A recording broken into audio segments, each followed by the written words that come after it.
Hola, muy buenos días, bienvenidos a una nueva clase de Ciencias Sociales, en este caso para cuarto año de secundaria. ¿Quién les habla? Sí, el profesor Carlos Blanco, este es mi canal de YouTube. ¿Quién más les iba a hablar? Por ahora no tengo invitados y sí, ese sigo siendo yo. ¿Y de qué vamos a estar hablando hoy? Bueno, vamos a estar empezando a hablar de Grecia y Roma antiguas. Sí, en la unidad anterior estuvimos hablando de otras civilizaciones antiguas como Bizancio, como India, como China. Y ahora vamos a empezar con la antigua Grecia y la antigua Roma. Hoy particularmente vamos a empezar a abordar el tema de Grecia. Y vamos a estar hablando de dos civilizaciones a las que vamos a sentir mucho más cercanas que la civilización china o la civilización india, porque de Grecia y de Roma heredamos tantísimas cosas, desde el derecho romano hasta la democracia, como forma de gobierno que apareció primeramente en Grecia. Bueno, ya vamos a ir hablando de todo esto y vamos a compartir unas imágenes. El Partenón en Atenas, presten atención a dónde se encuentra, ¿sí? Está en una elevación, esto después lo vamos a hablar mejor, pero vayan prestando atención a esta foto. Y el Coliseo, dos símbolos muy fuertes, ¿verdad? Por un lado el Partenón en Atenas, por el otro lado el Coliseo en Roma. Todavía se mantienen en pie, obviamente no están enteros, ¿sí? Están muy bien cuidados, pero tienen ya miles de años. Vamos a meternos un poco con el Partenón. Veamos. Algo que caracterizaba a los griegos era todo lo que tenía que ver con la cultura, con el arte, con su arquitectura. Fíjense esas columnas. Ustedes que viven acá en República Dominicana, ¿no las han visto en muchas casas, en las entradas de muchas casas? No de ese tamaño, obviamente, sino copias a menor escala. Este es el Partenón. Tiene casi 2400 años de antigüedad.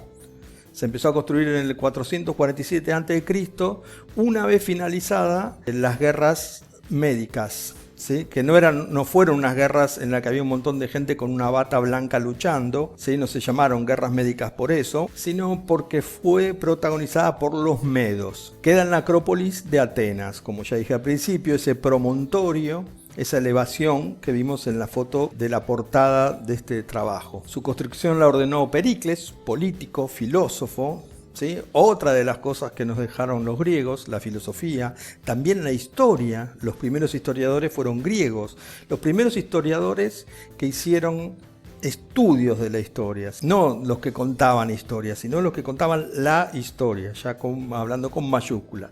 Es un edificio que mide 70 metros de largo por casi 31 de ancho, es un edificio grande. Las columnas que estaban viendo ahí en las fotos miden 10 metros de altura, para que se den una idea, tiene la altura de un edificio de 3 plantas. Así que es un monumento bastante grande.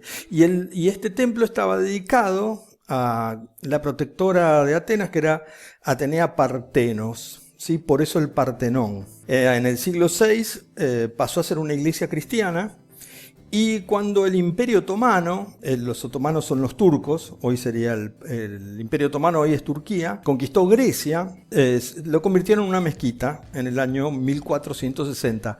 Vamos a ver a la diosa Atenea, ¿sí? Se ve pequeñito ahí, ¿verdad? Vamos a ver, vamos a ampliar un poco. Ahí está. Así se veía el Partenón por dentro en la época de los griegos. Bien, Acrópolis de Atenas. Vamos a ver qué es una acrópolis. Si se fijan en esta palabra, ¿sí? Está compuesta por dos partículas. La segunda es polis, que va a aparecer mucho en la lección de hoy y va a aparecer mucho en todo lo relacionado con Atenas. ¿Por qué? Porque polis significa ciudad, ¿sí? Y acrópolis, vamos a ver qué es lo que significa, extremo o cima. Por eso les decía que prestaran atención a dónde sigue estando ubicado el Partenón, pero dónde lo ubicaron en el momento de construirlo.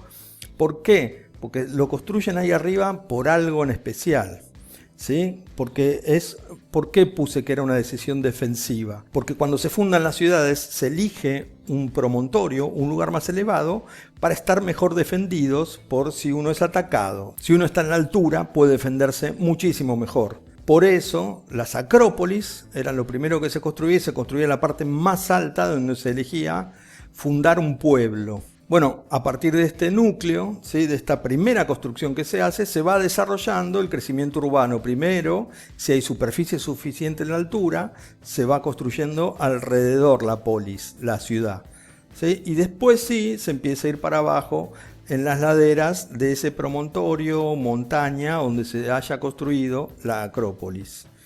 La de Atenas es la más famosa, es la más turística, es la más fotografiada, pero hubo muchísimas, ¿sí? Bueno, y ahora lo que van a hacer es agarrar su libro de cuarto año, unidad 9, página 200. La primera página de la unidad 9, que habla de Grecia y Roma antiguas. Acá tenemos una especie de mapa antiguo de Grecia. Aquí, donde estoy mostrando ahora, está Esparta, presten atención.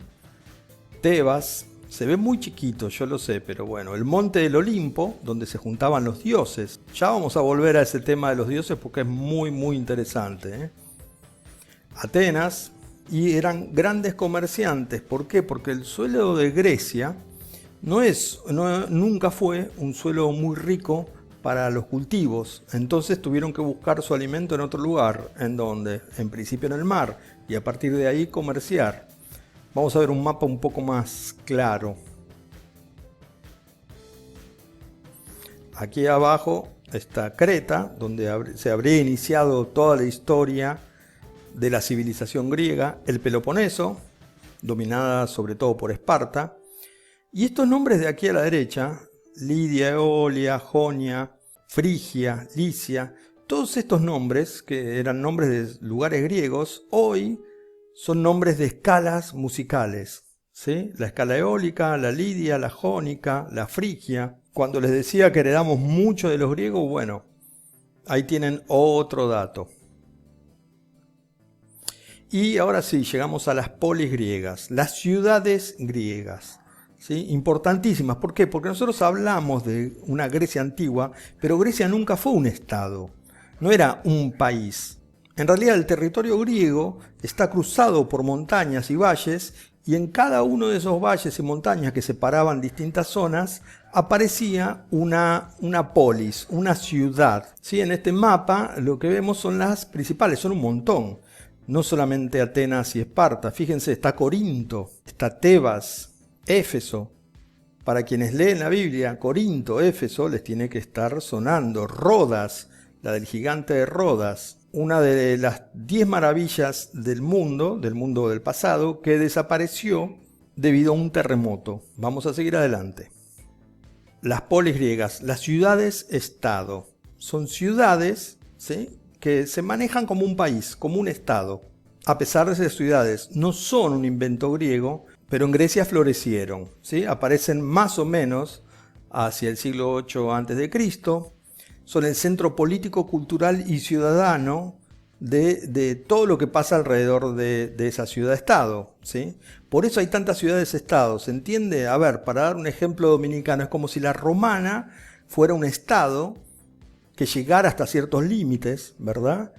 Higüey podría ser otra ciudad-estado, San Francisco de Macorís, Santo Domingo, y cada una es como si fuera un pequeño país, ¿se entiende?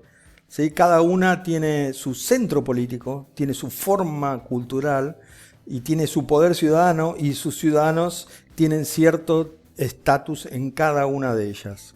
Bueno, ahí lo repite, ¿no? Eran naciones separadas, tenían sus propias leyes, su propia moneda y por supuesto cada una tenía su propio ejército. Llamaban extranjeros a los habitantes de otras polis. ¿Por qué? Porque eran como otros países, ¿sí? Aunque... sí, a pesar de todo esto, sí se reconocían pertenecientes a una misma civilización. ¿Por qué? Porque hablaban la misma lengua, adoraban a los mismos dioses, ¿sí? Compartían el territorio, pero aunque Grecia no es un país muy grande, en esa época era gigantesco. Con los medios de transporte que existían entonces, imagínense. Bueno, tras la guerra del Peloponeso, que duró unos cuantos años, Filipo II de Macedonia, que era el padre de Alejandro Magno, conquistó Grecia, y después llegó Alejandro Magno y le quitó todo el poder a las polis, ¿sí? En esta guerra del Peloponeso se enfrentaron dos ligas, ¿sí? Dos ligas de ciudades, una encabezada por Atenas, la Liga de Delos, y la otra encabezada por Esparta, la Liga del Peloponeso. Más o menos en este mapa se ven cuáles eran los estados aliados en esta Liga de Delos, encabezado por, como ya les dije, Atenas. Aquí se ubica Atenas, ¿sí? Y estos son estados dependientes. Eso significa, ¿sí?, que no estaban dentro de la liga, pero que sí dependían de Atenas, comerciaban con Atenas. Y aquí, donde estoy marcando ahora, la famosa Troya, que después les voy a hacer una pregunta sobre esta ciudad. Bien, ahora un trabajito, van a hacer una pausa, ¿sí?, y van a poner una lista con las ciudades-estados que estaban en la contra de Delos, ¿sí?, en la Liga del Peloponeso. Esta liga que estaba encabezada por Esparta. Los años en que se peleó esta guerra, ¿sí?, quién ganó. Y unrelated question, ¿sí?, una pregunta no relacionada: ¿dónde estaría hoy ubicada la ciudad de Troya? La mítica ciudad de Troya, la del caballo de Troya, ¿sí? Así que si quieren pueden hacer una pausa y contestar estas preguntas. Vamos a ver algunas características de las ciudades-estado. Tenían una extensión territorial reducida, ¿sí? O sea, lo que cubría, lo que pertenecía de alguna manera a la ciudad-estado no era tan grande. En los casos en los que más se extendía el territorio, llegaba aproximadamente a los 90 kilómetros cuadrados. Para que se den una idea, sería una especie de rectángulo de 10 kilómetros de lado por 9.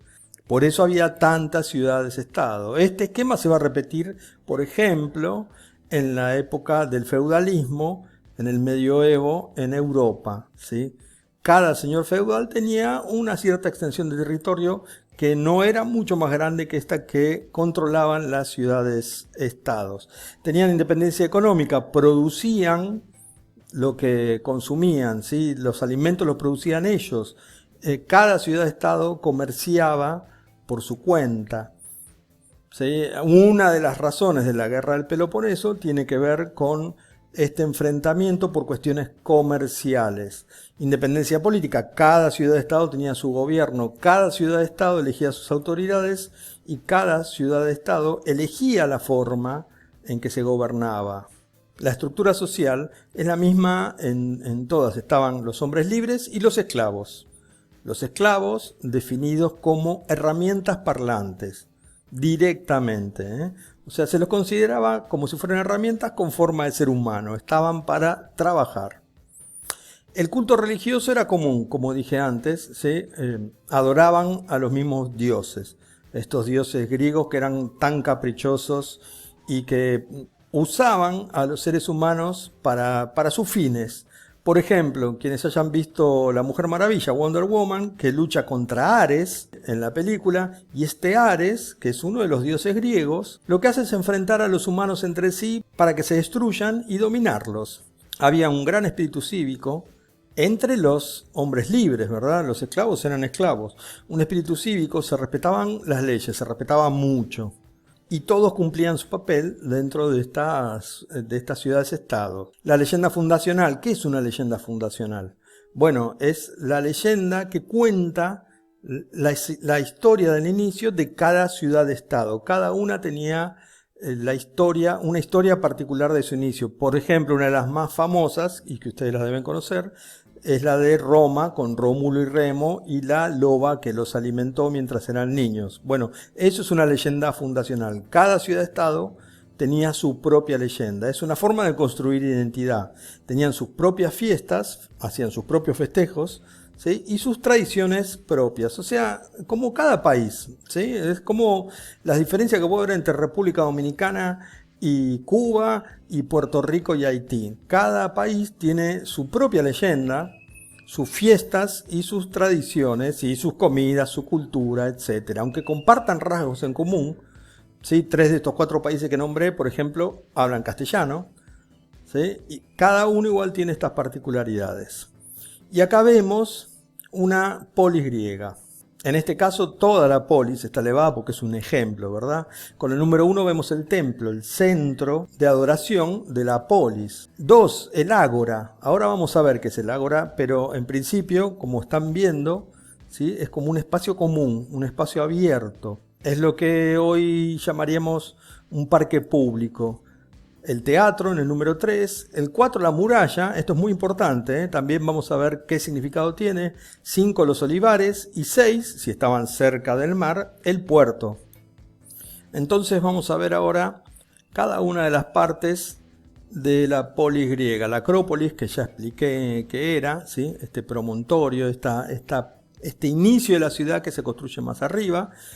El ágora, que como les venía diciendo es la plaza pública, ¿sí? El centro neurálgico de la polis, donde pasa todo. Todo pasa ahí. Ahí se arma el mercado, se comercia, están todos los eventos culturales más importantes, ¿sí? Y está la vida pública, la discusión política, los filósofos, ¿sí? Los filósofos que van caminando y haciendo preguntas y hablando con sus discípulos, los ciudadanos que discuten de política y de cuestiones de la polis. El ágora ateniense estaba situada frente a la entrada de la Acrópolis, ¿sí? Por donde se subía al Partenón. Bueno, ahí abajo estaba el ágora de Atenas, la muralla. Vamos a ver por qué elegí este tema. Bueno, porque la muralla era principalmente defensiva, rodeaba la polis.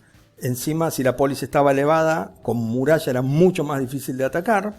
Y como dice acá el texto, si el núcleo era muy pequeño, no hacía falta muralla.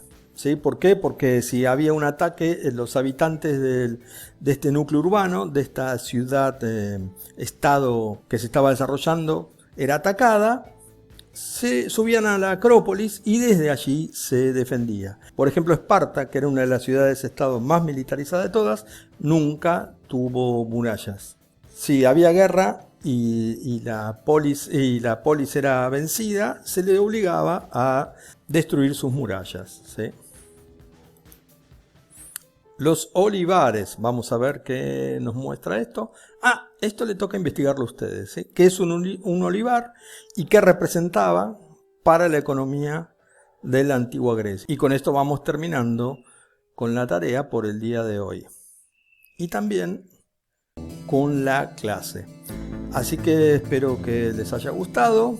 No olviden suscribirse y dejar un comentario aquí abajo. Será entonces hasta la próxima clase.